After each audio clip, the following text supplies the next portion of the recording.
Hello and welcome to a very rainy but beautiful day here in Osaka, Japan. This is the last stop of me and my brother's trip traveling around Japan, and we only have 24 hours to explore Osaka, and our main goal is to eat. If you didn't know, Osaka is known for their food scene, especially their street food. So I have a few things in mind that I'm hoping to taste throughout the day, as well as walk around and see what else the city has to offer. And the first food I'm hoping to try today are Japan's famous souffle pancakes. Cafe Anon ended up being a very popular place, but they do give you a number and let you know when it's your time once you sit outside. So you don't want to go too far if you get there and it's very busy. But eventually, after a 45 to an hour wait, we finally sat down to order our souffle pancakes. They offer a variety of pancakes and drinks, so I opted for some sweet chocolate and strawberries. Maybe I should not have worn white today. Ooh, fluffy. I wouldn't say these are traditional fluffy buttermilk pancakes that you get in the United States. They tasted a lot lighter and more whipped, which I enjoyed, but if you are not down to experiment with new textures, this may be an acquired taste for you.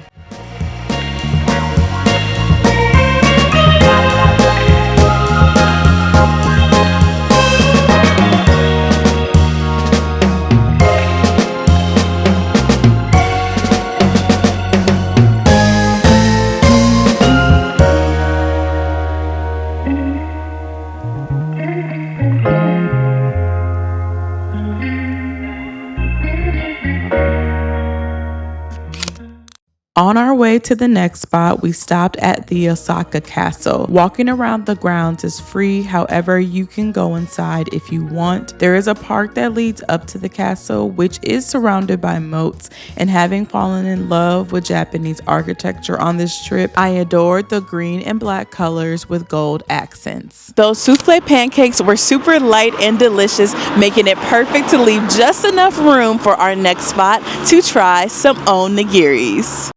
For two? Yes. Okay. Very excited. They're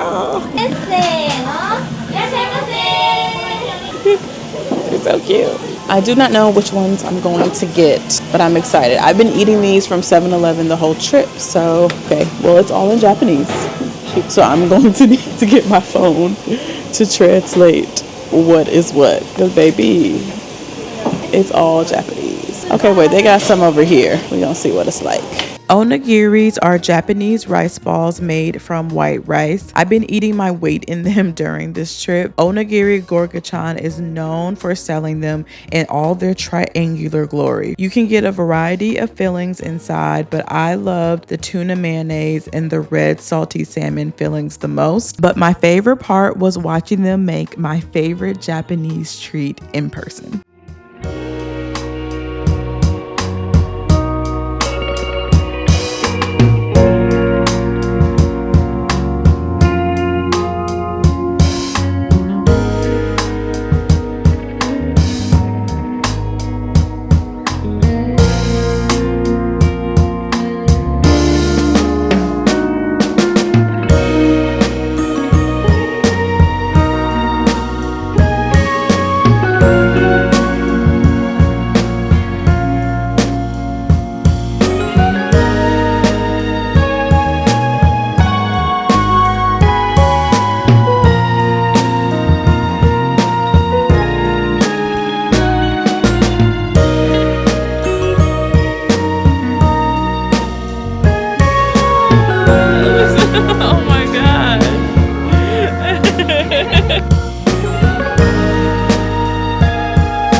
The flavor's there, the seaweed is good, the salmon tastes super fresh.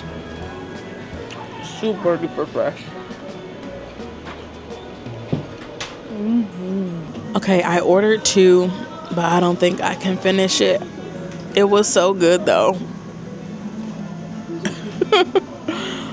But I have a little bit, and I think I'm gonna leave it there. But it was delicious. This onigiri spot only takes cash, so you want to make sure you have some before you go. And though the rain did try to block our blessings, we had some time to walk around a few neighborhoods in Osaka. The city is a lot larger than I think I anticipated, so knowing what I know now, I definitely would have made more time to explore. But one area you cannot miss is Dotonbori. This area is full of bright lights, lots of people and crowds, and tons of delicious food. So it's where we decided to end our day and have our last meal, the infamous Okonomiyaki.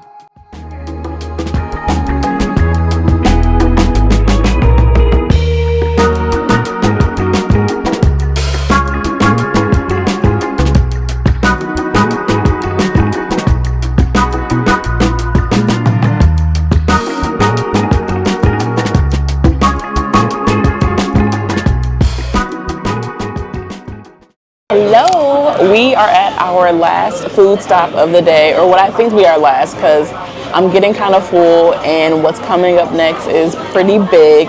It's called Okonomiyaki, which if you ever researched Japan or ever heard about it, you know this is a really popular dish, and Osaka is known for it. I have their menu right here, and I do not eat pork. I also have a shellfish allergy, allegedly. That's a long story for another video. But I got one of their vegetarian options. So if you are vegetarian, I'm at Chibo restaurant in Dotonbori, the big street with all the street food. And I got the Hiroshima Okonomiyaki with rice cake and cheese. It has lettuce, fried onions, lotus root chip, cheese, and egg on top. So essentially, it's like a Japanese grilled pancake omelet situation. I've been dying to try it in Osaka, so we're gonna see how it tastes. I also got Chibo's like special soda here. So it's like a black tea lemonade situation. And she told me to stir it, and look at it. I wanna see how it tastes. I'm not really a black tea person, but it's their special soda, and who knows when I'll be back here. Let's see. It's nice and stirred. Here it is. It's good though. It's definitely black tea, but I taste the lemonade. It's like a black tea cream soda almost. Let me try. Similar to the onigiri gorgachan, you can also see your food being prepared right in front of you at Chibo. And there's something about them making the food right there that brings an extra layer of excitement to dinner. Oh. I think it's hot too. Yeah, that shit like it's salmon though, I ain't gonna lie. All right, we're gonna take our first bite of the Okonomiyaki. It came out super hot, and they give you enough utensils to make it work. Gotta get our chopsticks. Okay, here we go. We got a little bit there.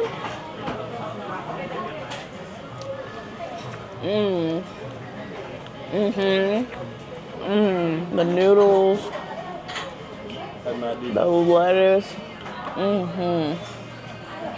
That's my dish. Okay. I need some of that egg. Yeah, I want some of that egg too.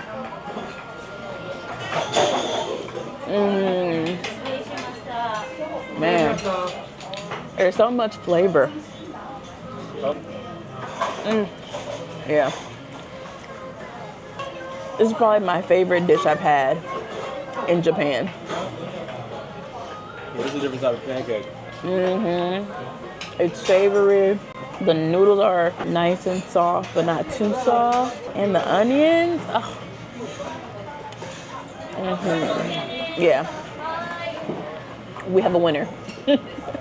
My brother and I agreed that this was the highlight dish from our trip to Osaka. The flavor, the seasoning, and the option to make it vegetarian friendly literally made my day as someone with food restrictions who couldn't eat the other popular street food, takoyaki, which is octopus. So if you do nothing else in Osaka, you must try Okonomiyaki, and I recommend Chibo in Dotonbori. With our luggage already on its way to be shipped back to Tokyo to leave, there was one more train adventure I had to close out our foodie adventures here in Osaka. I have my handy dandy Google Maps.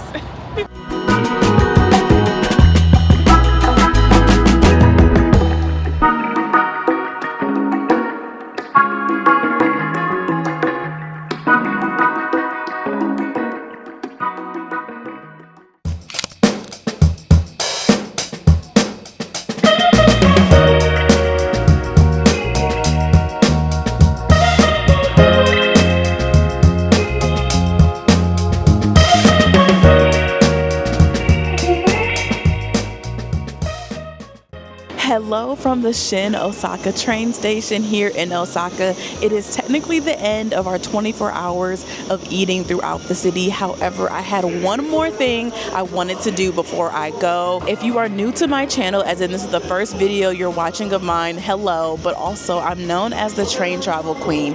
And today I wanted to take the Hello Kitty train before I leave Osaka. Now, I'm not technically going to the final destination where the train ends, but I just wanted to take it because one, it's super cute, and two, it's a very unique train experience. So I'm currently at the station and here it comes literally right now. The Hello Kitty train runs once a day each way, and it's a regular Shinkansen that is decorated with Hello Kitty designs. So when you board, the two cars you want to prioritize are cars 1 and 2, with car 1 being the Hello Plaza, selling Hello Kitty merchandise and souvenirs. But you want to sit in car 2, the Kawaii room. The seats are not reserved, so I would get to the train station about 45 minutes early to get in line and drop your stuff to secure a seat and take all the photos with the pink, purple, and Hello Kitty decor in both cars.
Riding the Hello Kitty train marked the end of my time in Japan, and even though I was leaving Osaka after also visiting Kyoto and Tokyo, I felt very full and satisfied to be leaving such a dream location. Japan had been on my bucket list for so long, as well as the train, and to experience it all was truly a gift. I am off of the Hello Kitty train, which means this is the end of the Osaka vlog. Thank you so much for spending 24 hours with me in the city of Osaka. It's definitely a place I'm gonna have to come back to see more of on my next trip to Japan, which